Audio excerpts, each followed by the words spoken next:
SSC পরীক্ষাতে যারা fail করছে, কিছু করার নাই ভাই। ফেল, পাস এগুলো মিলেই তো নাকি জীবন নাকি? আমি নিজেই কিন্তু অনেক কবার ভাই আমার লাইফে আমি ফেল করছি, পাসও করছি। সো এটা কোনো বিষয় না। অনেকেই দেখলাম আজকে একটা নিউজ দেখলাম যে নাকি যারা ফেল করছে, যে বিশেষ করে শিক্ষার্থীরা এইগুলো করে, মেয়েরা আরকি, ফেল করছে, তারা নিজের জীবন দিয়ে দিছে। কেন ভাই?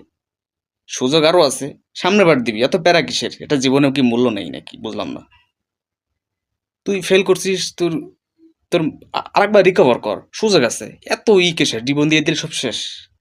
আমি ভাই আমার মানে এইগুলা ভাই মানে ভাল লাগে না ভাই। যে এর আগেও কিন্তু এরকম সিচুয়েশন হইছে। তো অনেকেই অনেকভাবে বলতেছে, অনেক নিউজ দেখতেছি, এইগুলো ঠিক না। ফেল পাস এগুলো হইতেই পারে সমাজে। এবং আমরা নিজেও অনেক করছি। আমি একা না, আপনারা অনেকেই আছেন। আপনাদের অনেকের লাইফ, অনেক হিস্ট্রি, অনেক কিছুই হইছে। কিন্তু যে একটা কিছু হইলেই যে সবকিছু শেষ তা কিন্তু না। কথাগুলো একটা বুঝে নেবেন আপনারা। সো এরকম ডিসিশন নেবেন না। সামনে আর কিভাবে কি করবেন সেই ডিসিশন নিয়ে নিজেকে প্রস্তুত করেন, নিজেকে তৈরি করেন, নিজেকে প্রমাণ করেন। নিজেকে পরিশ্রম দেন, নিজেকে সময় দেন ভাই। এছাড়া কোনো কিছু সম্ভব না। এটা জীবন দিয়ে দিলে কিন্তু হয় না। জীবনকে তৈরি করতে হয়। জীবনের পিছনে পরিশ্রম করতে হয়। লেগে থাকতে হয়। সত্যটাকে জয় করতে হয়।